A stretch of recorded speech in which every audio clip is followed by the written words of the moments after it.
Pop the bubble. Insular startup thinking is killing ecosystem growth in digital nomad circles here in Dominican Republic and in Latin America. My name is Jonathan Jewel Mentor. I am the founder and CEO of Successment. We engineer startup revenue for uninvited, underrepresented startups right here from Santo Domingo with operations in New York, Miami, and across the world. Okay, so let's get into it because I'll be getting annoyed, right?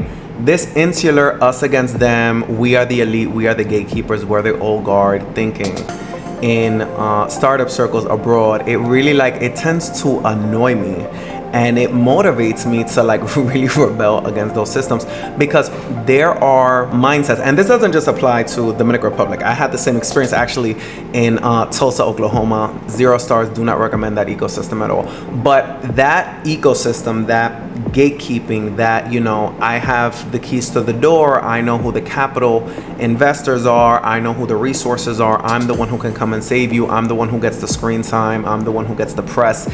It kills progress as a community, as a startup ecosystem, and it really starts to chill progress because the same people start doing business with the same people, and the same investors are only getting in front of the startups that are recommended to them, and then those startups that are not are underrepresented and they don't exactly get the face time, and it starts to kill any type of collective progress because people are more focused on prestige projects and press releases and events and panels and sitting there, and it's this whole big pageant, and it really annoys me. Now, here's the thing. There are many business figures, as in any startup ecosystem, who are going to consult based on their industry, right? If you go Techstars, I work with them for a bunch of years. Parallel 18 in Puerto Rico, Black Ambition. These are global class accelerators, and they curate their own startup ecosystems that really builds community. But they're very transparent in their process. They have very open arms. They have set programs. They have set competitions. It's really open and inclusive. And what happens here in Dominican Republic, for example, that I've seen in this startup ecosystem, again, the same thing that I can say about ecosystems like Baltimore or Tulsa, is that the thought leaders who are already in play, they're more concerned with self-preservation, right? They're more concerned with, I'm this figure in this ecosystem and you can't come play ball unless it serves my interests or kind of, helps to raise my public profile. And that really sucks because that's not the point.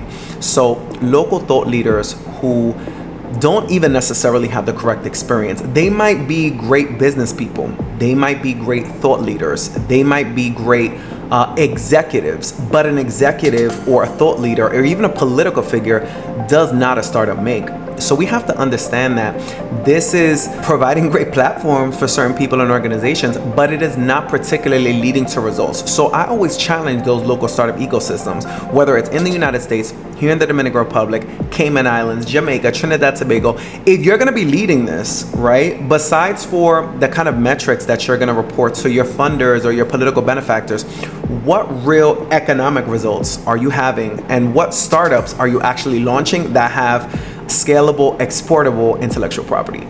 Now, I've been involved with global accelerators like Techstars and Parallel 18 and Founders Institute for a number of years. And they do the acceleration and the ecosystem building thing way different. They do it in a big way that has a big impact. Number one, they release capital. Real capital, not $20,000 or $30,000 checks that are tied to all of these silly games. No. They have a proven model and system. Some of them systems, shameless plug, are powered by RevOps Science, which is developed at Successment, but we're not here to talk about that. But they have specific programs that have been rinse and repeat in terms of startup programming that are powered by the finest minds, not in the local ecosystem, but the world, right? And they may not be particularly famous people, but these are the people who can open up doors to emerging markets, global markets, local markets, and that's what matters, not who is the most popular.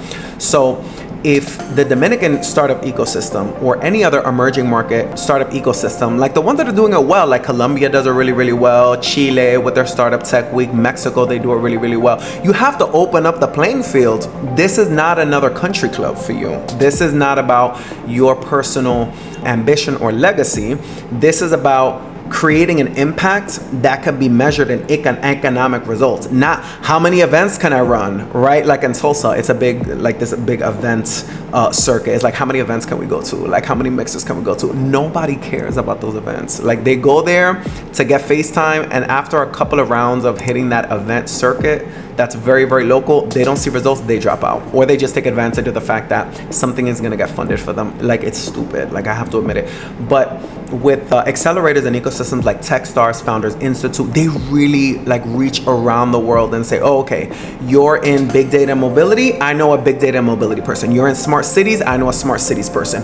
You're looking to raise venture capital in this specific country, this is the person you're gonna talk to. Not, we'll get you on stage so we can do a startup pitch.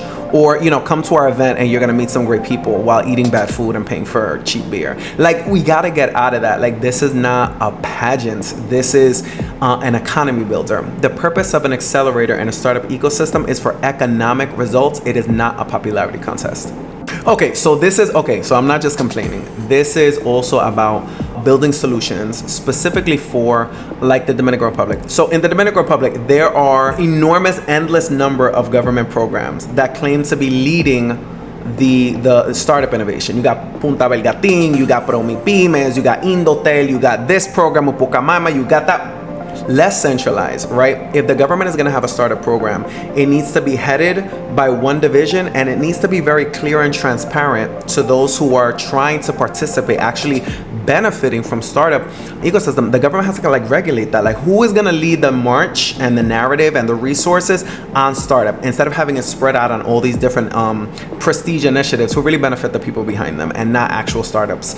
And the reason I can say that with confidence is because I have not seen a single piece of exportable IP come out of any of those government initiatives. I've seen lots of press releases, I've seen lots of events, I've seen lots of pictures, I've seen lots of panels. Get over yourself, like nobody cares. You know who's gonna care? The economy is going to care. When that startup is able to export its IP, its technology, or create jobs, or hire interns from the university, that's what's going to matter. So the government plays a part. Number two, the corporations, those are the ones who have the capital right now. There are no venture capital firms in the Dominican Republic. By far and large, there are a very set number of them in the entire region. So in the Dominican Republic, for example, there are a couple of groups like Grupo Mano has their own like internal accelerator for employees only. But there are other groups like Grupo Universal, for example. They have invested in technology, but unofficially. When you compare that to something like, I don't know, Creva Reserva, they don't have a thesis. It's not clear what industry they're going to help. They're just like, we're an accelerator. Come be a part of this, and we're going to help you accelerate. We don't, like, that has absolutely no direction. And again, it's a nice showcase that somebody is, it feels, what's the word I'm looking for? Perfunctory. It's very performatory. It doesn't really get anything done. So for the accelerators in the Dominican Republic, less emphasis on social media and events, and more emphasis on getting a startup to actual market with market results and being transparent about that process and what's involved in that. The third is the universities. One thing I must say, the universities in the Dominican Republic do a fantastic job individually in terms of building their own innovation and startup centers. But what I recommend is let us centralize those universities, get like a university startup center where all of them work together, because they're not in competition with each other. They're really, focused on the prestige and the growth of their own universities, which I don't see as a bad thing. But coming together and exchanging the ideas from those individual innovation programs and build towards something. If these are university students, they should have a thesis. Is it going to be a startup accelerator based in aviation? Is it going to be a startup accelerator based in insurance, in fintech, in telecommunications? What are these things? And they exist in the Dominican Republic in name only, right? Because I have not seen a single large company from the Dominican Republic pick up and do a contract publicly with a startup that's working in their sector. So that's what the corporations can do. Now, in terms of the financing and the capital piece, there needs to be a little bit more risk. Yeah, I said it. There needs to be more risk from the banks and the insurance companies and the other financial groups that are in the Dominican Republic. If they don't start taking risks and they don't start building their internal corporate governance to be conducive to innovation budgets and venture capital, they're missing on a boat. If their entire book of business is built on small business loans, auto loans, and mortgages, there has to be an innovation budget. I don't see an appetite for that because for Dominican financial systems, Dominican insurers, there's not a lot of competition in the country. But as soon as these fintechs and insurtechs and foreign companies come in and they try to eat their cake, they're not going to have anything to fall back on. You have to plant the seeds now. So in a nutshell, the insular thinking, this, I know this guy and that guy, and we're going to have a little party over here, but we're not going to include them over there. It is very good for very small interest groups. And it seems to be like the same group of people over and over, but not generally for overall ecosystem growth. Okay, one last thing before you go. If you enjoyed this video, this is part of my column in Dominican Today. It's called Digital Nomad Weekly. I encourage you to go on dominicantoday.com, take a look, leave a comment under the post, help me understand the kind of topics that you want me to cover as a digital nomad. And that's not just limited to Dominican Republic, but if you're abroad, it's a great place to start, interact with me, and get your own feedback on the kind of topics that you want me to cover. I've been in the startup game for 15 years, from the US to Latin America to the Caribbean. I choose to live my life with my daughter here in Dominican Republic, but my network happens to stretch really long, so I'm always interested in the kind of topics that you guys want me to cover. I'll leave the link to that column right down in the comments. And by the way, if you haven't already yet, please like and subscribe. It does a whole lot for the channel.